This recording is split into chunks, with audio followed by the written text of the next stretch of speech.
केंद्र एनएसए और सीडीएस की तर्ज पर मुख्य जांच अधिकारी नियुक्त करने पर विचार कर रहा है, जिसको लेकर हमने एक ब्रीफ आपके सामने ब्रेक में जाने से पहले रखा। ईडी और सीबीआई सीआईओ को रिपोर्ट करेंगे, जो सचिव रैंक का अधिकारी होगा। सवाल यह है कि सभी जांचों पर नियंत्रण चाहती है मोदी सरकार। आखिर कितनी स्वतंत्र होगी सीबीआई और ईडी? इसी पर बातचीत करने के लिए, स्ट्रेट टॉक करने के लिए मेरे साथ पैनल में दो खास मेहमान इस वक्त हमें ज्वाइन कर चुके हैं। आइए उनका इंट्रोडक्शन आपको देते हैं।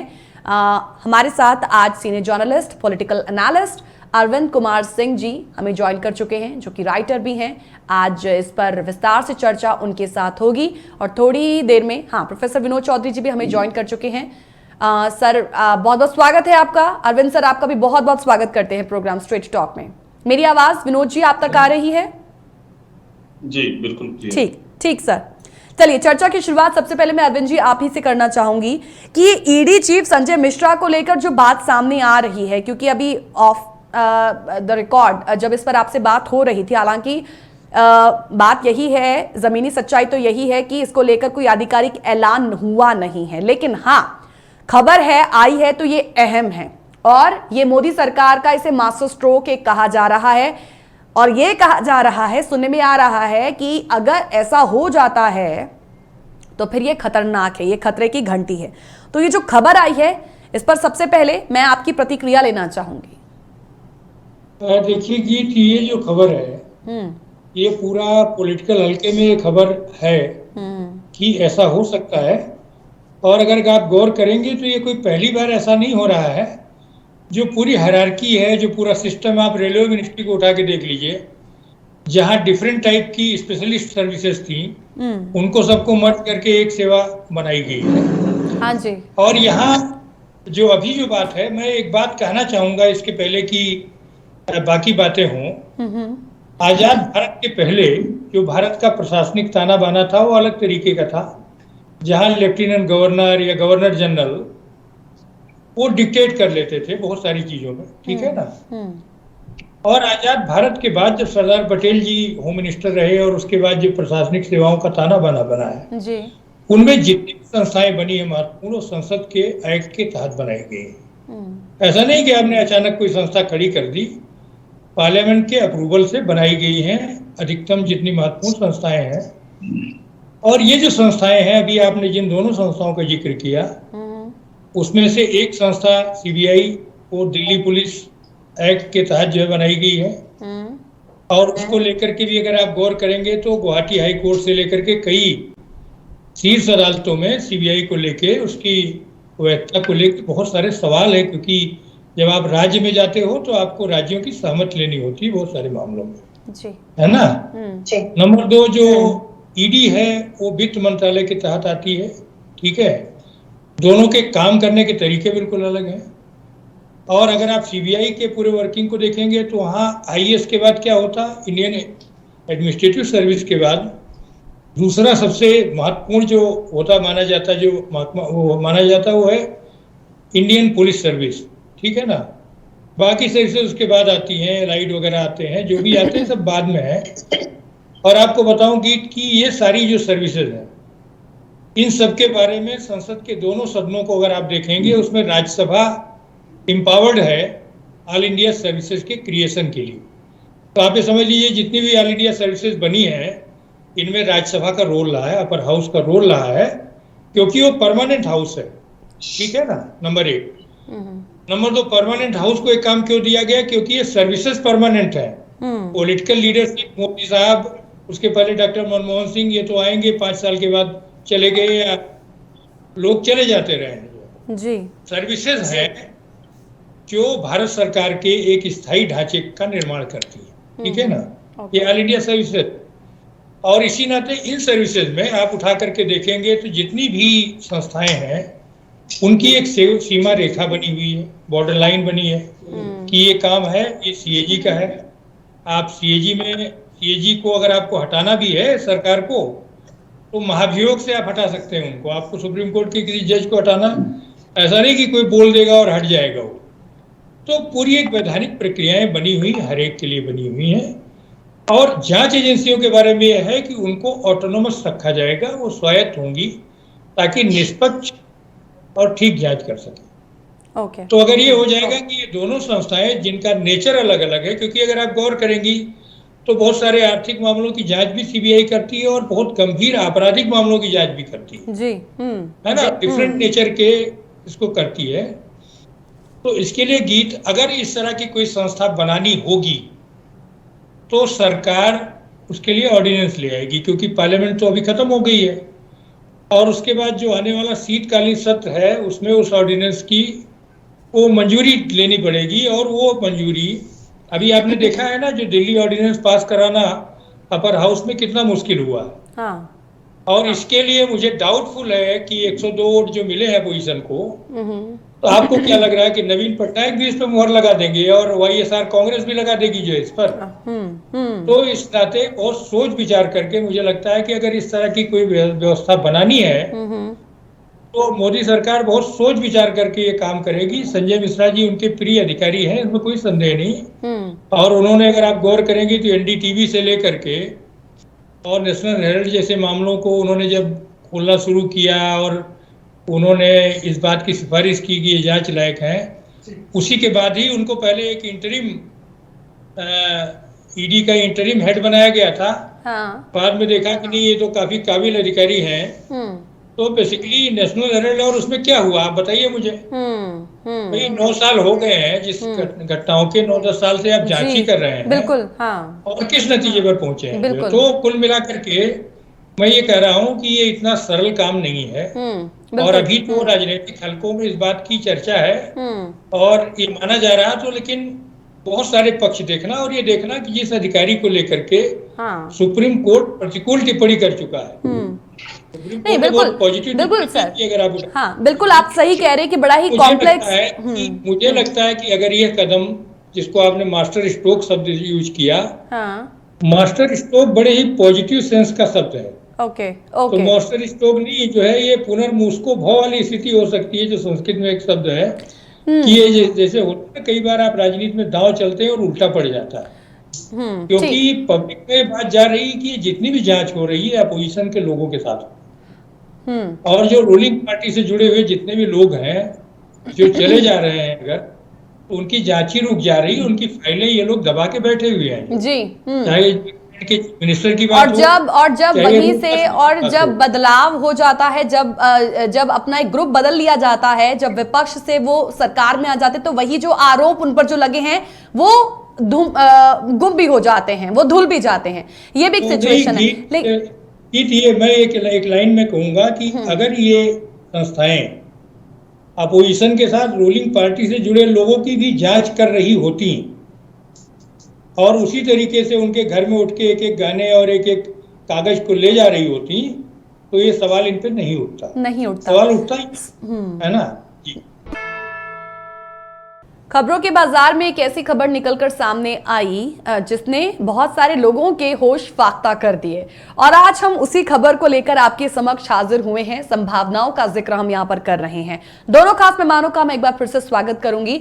और प्रोफेसर विनोद चौधरी जी, मैं आपसे ये सवाल करना चाहती हूँ कि आपने भी देखिए अरविंद जी को सुना और आप जानते हैं, क्योंकि ईडी जब आपसे भी इसी मंच के माध्यम से कहीं पॉलिटिकली जो सवाल भी आपसे किए गए किसी विषय पर, तो आपने भी हमेशा ईडी इन जांच एजेंसियों का जिक्र किया ही है।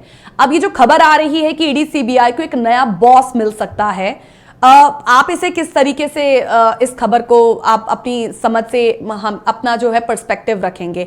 आपको क्या लगता है कि देश को इस तरीके के एक रैंक की, इस तरीके के एक डेजिग्नेशन की, बड़े पद की जरूरत है जिसमें ईडी और सीबीआई दोनों मिलकर सीआईओ को रिपोर्ट करें?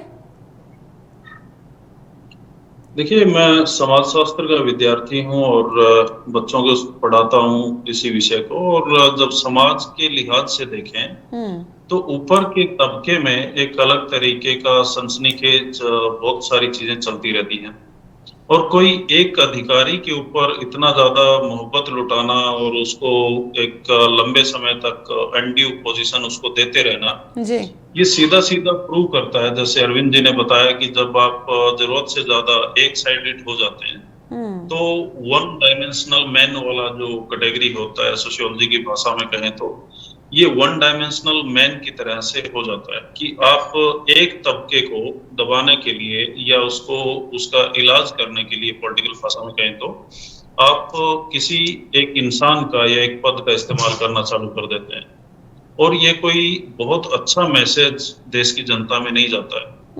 इससे ये भी साबित होता है क्या इनके नीचे वाले अधिकारी इतने काबिल नहीं हैं या वो सरकार के कहने से नहीं चल सकते हैं, इसीलिए उनको नहीं लिया जा रहा है, इसीलिए इनकी रिटायरमेंट आगे से आगे बढ़ाया जा रहा है जी। क्या ये जो पद बनाए जा रहे हैं क्या इसकी सही में जरूरत है या किसी खास मकसद को पूरा करने के लिए जरूरत है? जैसे विपक्ष कई बार ऐसे बयान जारी करता है कि भारतीय जनता पार्टी एक वॉशिंग मशीन पार्टी हो गया है और अगर कोई घोटाला करके इस पार्टी में आ जाता है तो उसके सारे पाप धुल जाते हैं, वो गंगा नहाया माना जाता है जी। तो गंगा में नहाने की जरूरत नहीं है आपको, सीधा आप बीजेपी ज्वाइन कीजिए और गंगा नहाए के बराबर माने जाएंगे। तो जब हम इस तरीके के माहौल देखते हैं और सीबीआई के ऊपर बहुत बार जब विपक्ष में कोई भी सरकार होती है वो बोलती है कि ये तो पिंजरे का तोता है। हाँ जी। और ये तोता बना हुआ दिखता भी है क्योंकि ये हमेशा विपक्ष के ऊपर ज्यादा कार्रवाई करता हुआ दिखता है और पक्ष में बैठे हुए प्राणी जितना मर्जी घोटाला करें उनके ऊपर ये कुछ खास करते हुए दिखाई नहीं पड़ते हैं। इसी के साथ इसी कड़ी में अगर किसान आंदोलन से जुड़े हुए जो नए खुलासे हो रहे हैं जिसमें कोई मराठे नाम के प्राणी अमेरिका से आते हैं और वो इतने बड़े लेवल की दखल अंदाजी कर जाते हैं, उनके कहने से बहुत जो ये 3 किसान बिल है ये बनाए जाते हैं या उनके इंटरवेंशन उसमें बहुत ज्यादा होता है। तो ये सीधा सीधा दर्शाता है कि सब कुछ ठीक नहीं चल रहा है अंदर और देश से और देशवासियों से काफी कुछ छिपाया जा रहा है। इसी कड़ी में एक प्रोफेसर जो हमारे अशोका यूनिवर्सिटी से आते हैं उनका एक आर्टिकल लिखने भर से उनकी नौकरी चली जाती है।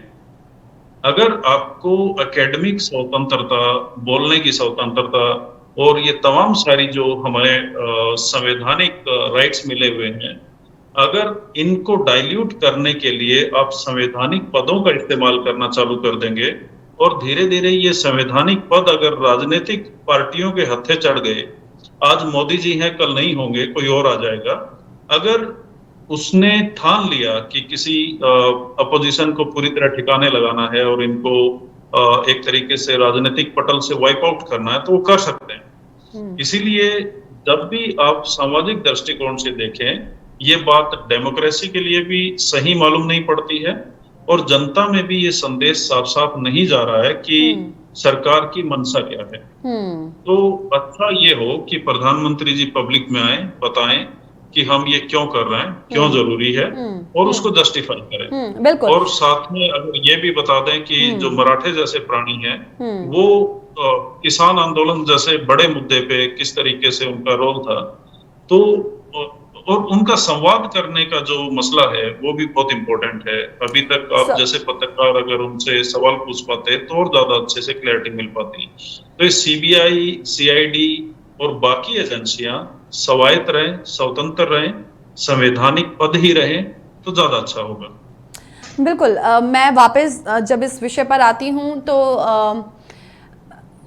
ये हम कहेंगे कि अभी जैसे प्रोफेसर विनोद चौधरी जी ने सीबीआई और ईडी की बात की है, जो बची कुछ एक साख है, जो एक इमेज है, या आप कह सकते हैं कि जो स्वतंत्र है। माना ये जा रहा है कि सीआईओ आएंगे, जब ये दोनों रिपोर्ट उन्हें करेंगे तो वो जो बची कुछ जो इंडिपेंडेंसी है वो भी पूरी तरीके से समाप्त हो जाएगी। तो ये तो फिर खतरनाक है। अरविंद जी, मैं आपसे ये सवाल करना चाहूंगी कि देखिए ये जो आई है जानकारी, इसके हर पहलू को समझना बड़ा जरूरी है। दूसरा पहलू देखिए, जब मैं समझना चाहूंगी कि दूसरा पहलू आपकी समझ में क्या है, क्योंकि देखिए जांच तो ऐसे किसी के खिलाफ भी उठाकर की जा सकती है, जैसा अभी हो भी रहा है प्रेजेंट सिनेरियो में, तो और उसी के पास जाएगी जिसके खिलाफ अभी एससी ने कहा था। ये अगर मान लीजिए सीआईओ के तौर पर अगर आते हैं अभी ईडी के चीफ वर्तमान में जो है संजय कुमार मिश्रा, अगर ये एज अ सीआईओ आते हैं, क्योंकि इन्हीं को लेकर अभी ये जानकारी सामने आ रही है, अगर मान लीजिए कि ऐसे किसी के भी खिलाफ उठाकर यदि कोई कार्रवाई की जाती है और उसी के पास जाएगी जिसके खिलाफ अभी हाल ही में बोलकर उठा है कि उनकी जो नियुक्ति है वो अवैध है, हालांकि ना नुकुर करते उनका विस्तार बढ़ा दिया गया, तो ये जो एक पहलू है ये आपकी समझ से क्या है? ये तो फिर खतरे की घंटी ही है। देखिए, ये अभी प्रोफेसर साहब ने तो बिल्कुल साफ साफ कर दिया। देखिए, किसी भी मुद्दे के, मेरी आवाज मिल रही है ना? हाँ जी सर, आ रही है। किसी आप जारी मुद्दे के दो पक्ष हैं। एक है संवैधानिक पक्ष, दूसरा ये है कि पब्लिक क्या सोच रही है और पब्लिक का परसेप्शन क्या है। सामान्यतः पॉलिटिकल लोग इस बात का बहुत ज्यादा ध्यान देते हैं कि आखिर पब्लिक क्या सोचती है। ठीक है, बहुत सारे फैसले उनके, क्योंकि पब्लिक क्या सोचती है, किसान आंदोलन का जिक्र किया प्रोफेसर साहब ने, तो मैं आपको बताऊं कि पार्लियामेंट में जब ये बिल जिस दिन पास हो रहा था, ये संयोग था कि केवल 3 मीडिया के लोग थे, संडे का दिन था, मैं भी था वहां। तो जिस तरीके से पास हुआ था ये बिल, तो वो मैंने देखा है बहुत ज्यादा। उस पर कभी मैं जब किताब वगैरह लिखूंगा तो उस पर पूरा एक एक चेहरे मुझे याद है, तो मैं ढंग से लिखूंगा उसको। लेकिन पास होते समय यही था कि अगर उस समय वोटिंग हो जाती तो बिल गिर जाता, मैं केवल ये कहना चाहूंगा। लेकिन बिल जबरदस्ती पास हो गया, कोविड का दौर था, और उस बिल के बाद इस बात का क्या अंदाज था इनको कि 1 साल तक किसान जो है आंदोलन करेंगे? नहीं अंदाज था। जी। और उस आंदोलन का जो असर हुआ है, पूरे देश पर असर हुआ है, उसका असर ये हुआ कि वो कानून 3 वापस हुए। आप देख लीजिए, अगर आप हिस्ट्री उठा करके देख लीजिए तो पूरे इंडिया के पूरे पॉलिटिकल हिस्ट्री में जो आपको एक ऐसा कोई भी नहीं मिलेगा जिसमें 3 कानून एक साथ वापस हुए हों। बिल्कुल। एकाध हुए होंगे, लेकिन है ना, ऐसे उदाहरण है जैसे मानहानि विधेयक लाए थे राजीव गांधी, उस समय अपोजिशन ने विरोध किया, मीडिया पर्सन्स ने विरोध किया, तो उस बिल का ड्राफ्ट जारी हो चुका था, उन्होंने इस बिल को वापस ले लिया। ठीक है ना। जब राजीव गांधी दल बदल विधेयक ले आए थे, उस समय भी यही हुआ कि अपोजिशन ने कई पॉइंट्स पर विरोध जताया, उन्होंने उन पॉइंट्स को हटाया। ठीक है ना। तो ये तो होती है कंसल्टेशन की प्रोसेस। यहाँ कोई कंसल्टेशन का प्रोसेस नहीं है, क्योंकि अगर इसी बात को लेकर के कोई कंसल्टेशन का प्रोसेस होता या कोई लेजिस्लेटिव प्रोसेस होता तो अभी संसद का सत्र खत्म हुआ 11 तारीख को, तो संसद में सरकार अपने इस विचार को रख सकती थी कि हमें ऐसा लगता है कि एक ऐसी संस्था खड़ी करनी चाहिए। हाँ। तो पार्लियामेंट में जब उसका कानून बनता तो उस पद को कैसे ऑटोनॉमस रहेगा, वो उसको कौन किसको रिपोर्ट करेगा वगैरह वगैरह, बिल्कुल ये सारी बातों को आता। अभी तो ये है कि चेयरमैन रेलवे बोर्ड भी पीएमओ को रिपोर्ट कर रहा है, अभी तो सब रिपोर्ट पीएमओ को कर रहे हैं। ठीक। अगर आप देखेंगे शायद भारत के इतिहास की ये पहली घटना होगी जिसमें कोई ऐसा मिलेगा ही नहीं आपको जो पीएमओ को रिपोर्ट न कर रहा हो। जी बिल्कुल, ऐसा कहा जाता है, छोटी छोटी चीजें। हाँ। तो मैं ये नहीं कह रहा हूँ। देखिए, पीएमओ क्या होता है कि पीएमओ अभी से नहीं, नेहरू जी के पीरियड से पीएमओ सबसे शक्तिशाली रहा। पीएमओ से कोई भी रिक्वायरमेंट, कोई देखिए हर जगह होता है ना, हमारा चैनल हेड किसी से भी बात कर सकता है, लेकिन हर आदमी उसी के पैरेलल अगर एडिटर्स हैं तो वो अपने काउंटर पार्ट से बात करेंगे, किसी और मतलब अपने समकक्ष से बात करेंगे। ठीक ठीक। रेलवे में यही सिस्टम है, एक डीआरएम से बात करेंगे। यहाँ जो है आप जिन्होंने कहा, बिल्कुल, ईडी चीफ से ऐसा प्यार कि ईडी से भी बड़ा पद देने को है तैयार। आप सभी का स्वागत करते हैं प्रोग्राम स्ट्रेट टॉक में, और दोनों खास मेहमानों का भी एक बार फिर से स्वागत करते हैं। अरविंद जी, मैं आपसे ये सवाल करना चाहूंगी क्योंकि ब्रेक में जाने से पहले आप कह रहे थे कि अभी मॉनसून सेशन अभी हाल ही में समाप्त हुआ है, उसका समापन हुआ है, तो सरकार इस तरीके की बात जो है वो रख सकती थी कि हम इस तरीके का एक नया पद जो है वो लाने वाले हैं सीआईओ को लेकर। ये ना यहाँ पर एक बड़ी डिस्टर्बिंग सी चीज जो नजर आती है कि ईडी चीफ जो संजय कुमार मिश्रा हैं, उनको लेकर सुप्रीम कोर्ट देखिए हमेशा हर बार डांट फटकार ही सरकार को लगाता आया है क्योंकि उनकी नियुक्ति को वो अवैध करार देता है। तो ऐसे में उनका कार्यकाल तो बढ़ाया गया, अभी उनका कार्यकाल अगले महीने समाप्त भी होने वाला है, और उनकी डेडलाइन खत्म होने से पहले ही इस तरीके की जो खबरें हैं वो प्लांट की जा रही हैं। तो आपको ऐसा नहीं लगता है कि कहीं ना कहीं सरकार जो है वो सुप्रीम कोर्ट को ये बताना चाहती है कि मोदी सरकार ही सर्वे सर्वा है, हम ही सर्वे सर्वा हैं, और कोर्ट जो है वो उसके नीचे है? क्योंकि ऐसे बहुत से उदाहरण हैं जब सुप्रीम कोर्ट के फैसलों को पलटा गया और सरकार हर बार उनके ऊपर एक कानून लेकर आ गई।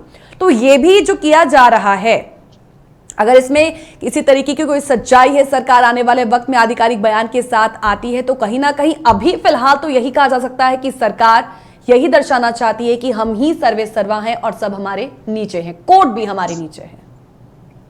नहीं, अभी अगर आपने दिल्ली का बिल देखा होगा गीत, तो दिल्ली का जो बिल है वो जो 1993 का जो एक्ट आया था, जो कॉन्स्टिट्यूशन अमेंडमेंट का, उसमें अगर आप गौर करेंगे तो उसके बाद का जो एक बिल आया जो कॉन्स्टिट्यूशन अमेंडमेंट, उसमें दिल्ली और Puducherry chief justice of India को भी सर सिलेक्शन पैनल में जो चुनाव आयोग था उससे हटा दिया गया। ये भी एक दूसरा मामला था। जो इसका बिल है, ये दोनों बिलों को ले आने का मतलब था कि सुप्रीम कोर्ट को चुनौती देना, बात समझ रहे हैं। और ये तीसरा कदम होगा। तो मुझे लग रहा है, चूंकि अभी ये चर्चा है तो इस नाते नहीं, क्योंकि अभी आपकी तो एक बात कर रही थी, जो देखिए एक देश एक झंडा तो हो सकता है, लेकिन भारत जैसे एक विविधताओं वाले देश में, जहाँ के अपने बहुत सारा, आप अरुणाचल को ले लो ना, अरुणाचल प्रदेश में आदिवासियों के जो कानून चलते हैं उनमें वही फैसला करते हैं, और वहाँ एग्जीक्यूटिव और जुडिशरी दोनों मर्ज है एक साथ जो है जी। आप क्या करोगे वहाँ, ये जाकर के वहाँ क्या करेगा जो, बिल्कुल। हाँ। तो ये देश ये विविधताओं भरा देश है, इसमें बहुत सारे अपने जो विविधताएं होती हैं, जहाँ वहाँ हर चीज एक साथ लागू नहीं हो सकती कश्मीर से कन्याकुमारी तक जी। हाँ, आपने स्टेट्स बनाए हैं, तो 371 के साथ ABCD से लेके J तक आपने स्पेशल कैटेगरीज बनाई हुई है, उनको कुछ कई जगह कुछ विशेष अधिकार, राज्य के अंदर ही कुछ विशेष अधिकार मिले हुए हैं कई क्षेत्रों में। तो ऐसा हो नहीं सकता। और संविधान ने जो जिस तरीके से, देखिए अगर कोई संविधान ने ये मौका नहीं दिया किसी को कि कोई तानाशाह बन जाए, उसके लिए संवैधानिक संशोधन ही करना पड़ता है। जब आप इमरजेंसी का जिक्र करते हैं तो उस इमरजेंसी को भी सुप्रीम कोर्ट ने वैलिड करार दिया था। ठीक वैसे ही जैसे नोटबंदी और इनको लेकर के, राफेल को लेकर के जो बात की जा रही है, तो इमरजेंसी को जो वैलिड करार दिया था, तो इमरजेंसी के लिए डे क्यों बनाया जाता है? ठीक। तो ये सब अलग अलग चीजें हैं। मेरा ये कहना केवल ये कि इस तरह की कोई संस्था, जिसके बारे में अभी आपने कहा कि चीफ ऑफ डिफेंस स्टाफ के बराबर होगी उसकी, चीफ ऑफ डिफेंस स्टाफ छोटा पद नहीं है, जो उसके अंदर, उसके तहत भारत की तीनों सशस्त्र सेनाएं आती हैं और भारत की पूरी सुरक्षा का दायित्व इन लोगों पर है, तीनों जो चीफ है।